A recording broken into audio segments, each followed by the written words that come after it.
Tenga listo el tinto, que ya vienen los huevos revueltos y con los ingredientes que tendrá la reforma a la salud tras pasar al Senado. Desde la redacción de La Silla Vacía, soy Tatiana Duque.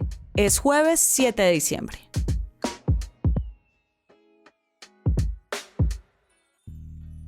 Tal vez el mayor logro que tendrá el gobierno este año en el Congreso es la aprobación en el segundo debate de la reforma a la salud, que en febrero pasa a Senado. Allá seguramente será a otro precio porque hay otro tipo de oposición, tal vez más férrea, más vocal y tal vez más organizada. También al gobierno le cuesta tener las mayorías en esa plenaria. Eso sí, ya demostró que tenía con qué sacar la reforma, así tome largas sesiones. Hoy hablamos de cómo logró pasar la reforma, de qué le espera esa reforma en el Senado y cómo puede llegar ayuda al gobierno pintada de azul. Gerson Ortiz es testigo de primera mano de la votación de la reforma. ¿Qué más, trasnochado? Y 3/4. Buenos días, Tatiana, ¿qué tal todo?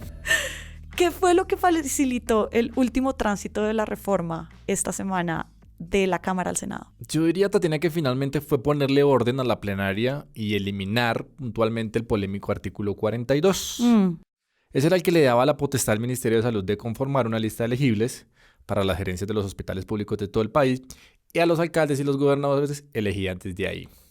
Y eso le gustaba a los verdes independientes, al pacto, incluso al presidente Petro, que lo firmó alguna vez. Pero no le gustaba a los liberales, a los conservadores y a la U, que venían votando ya juiciosos los otros 140 artículos. Entonces, ¿qué pasó? Pues al final el gobierno mantuvo la postura de defender ese artículo, pero el ministro Velasco dijo que iba a respetar la decisión que tomaran los partidos, guiño, guiño, y al final pues hubo una alianza entre los tradicionales, que son el partido de la U, los conservadores, el liberal, pero pues terminaron de ayudar a inclinar la cancha a las curules de paz, que tienen algo también de tradicionales, y un representante verde. Con el artículo eliminado, pues los gobernadores y alcaldes, aliados de esos congresistas, seguirán nombrando sus gerentes de los hospitales. Lo otro que ayudó a que se destrabara el debate fue que también salió del articulado de la reforma la sonada capitalización de la nueva EPS. Esa es la EPS estatal donde el gobierno tiene la mitad de las acciones y a buena parte de la junta directiva. Que no deja de ser un punto crucial de la reforma, Tatiana, porque Petro concibe a la nueva EPS como el canal, el camino para consolidar este proyecto que tiene en la cabeza del sistema de salud, que sea más público. Y al final se retiró el artículo porque el gobierno no quería darse la pela de empezar a contar votos y además se dieron cuenta que ese artículo se podía camuflar en otro artículo que ya se aprobó en el Plan Nacional de Desarrollo, entonces lo sacaron del debate. Claro, ahí ya podían tener el camino más despejado. Pero Gerson, el gobierno se gastó buena parte de sus energías, de sus almuerzos y comidas para los congresistas y buena parte de su capital político sacando esta reforma solamente en el segundo debate de 4.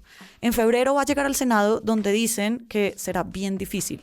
¿Por qué está ese halo de que allá va a ser complicado? ¿Cuál es el ambiente? Tatiana, pues lo primero que hay que decir es que después de este extenso debate, la reforma a la salud va a llegar a la Comisión Séptima del Senado, donde el gobierno puede jugar de local porque tiene de presidencia a la senadora Marta Peralta del Maíz, de La Guajira.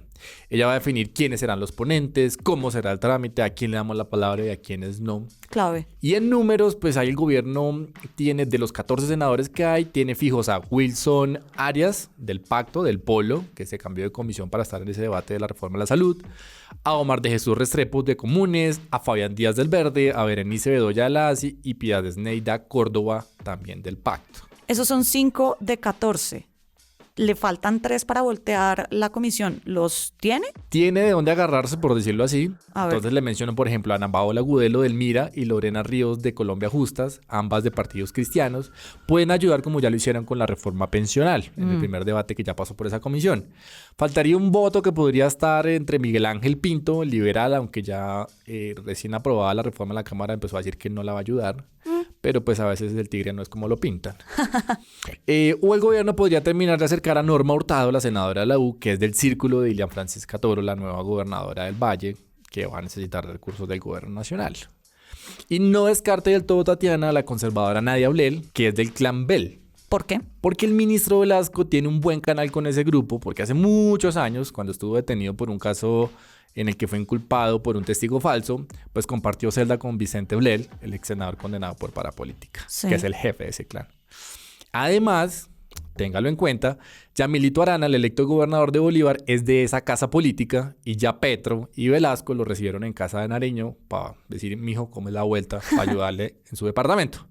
Y súmele de ñapa, pues que el gobierno ya respetó que un aliado de esa casa, Laulel, estuviera como encargado en Cor Magdalena. Guiño, guiño. Digamos que ahí entonces no habría tanto problema en la Comisión Séptima. El verdadero lío se viene en la plenaria del Senado, Que es donde están los pesos pesados. Tatiana, hay 2 votaciones recientes que demuestran que el gobierno no tiene como mantener los 54 votos que son la mayoría y debería tener fijos para el paso sin líos de la reforma por ese último debate.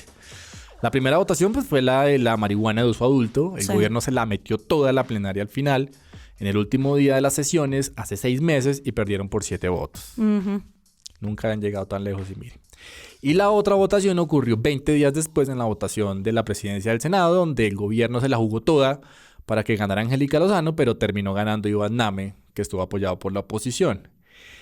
Y si usted revisa el balance de ese semestre, pues el gobierno no es que haya sacado mucho del Senado por ahora. De hecho, la pensional, por ejemplo, quedó para febrero. Es que se pinta la plenaria del Senado como el cementerio de elefantes de las reformas, porque ya están las voces más vocales del uribismo. Está Cambio Radical, hay gente más experimentada en el Congreso, ex colegas del ministro del Interior, y por eso muchas y muchos cantan que allá se va a caer la reforma. ¿Qué tantas probabilidades hay de que esto realmente ocurra? Esto es un nuevo escenario, pero para responderle le pongo esa anécdota que justo me contó el martes el representante Germán Rosso, que es de los liberales y estuvo en el primer debate de la Comisión Séptima. Él decía que los compañeros de su bancada le comentaban cada nada que cuando la reforma llegara a la plenaria, pues la iban a tumbar o la iban a arreglar o le iban a cortar cosas. Y eso no pasó. Fíjese que de hecho pocos liberales hablaron.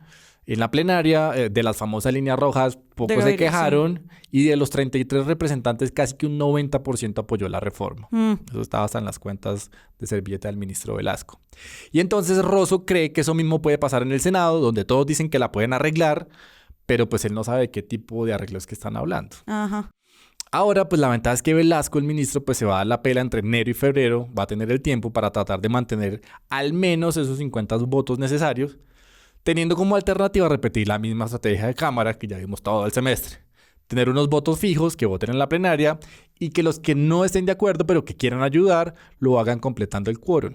Caso conservadores. Porque los conservadores nunca son de la oposición. Y saben leer la política. En medio de las reuniones exploratorias que ha tenido el gobierno con los conservadores para tratar de volverlos a jalar, pues algunos ya han puesto sobre la mesa ideas disfrazadas de condiciones para apoyar las reformas que se vienen, no solamente salud, sino pensional, laboral, a los servicios públicos.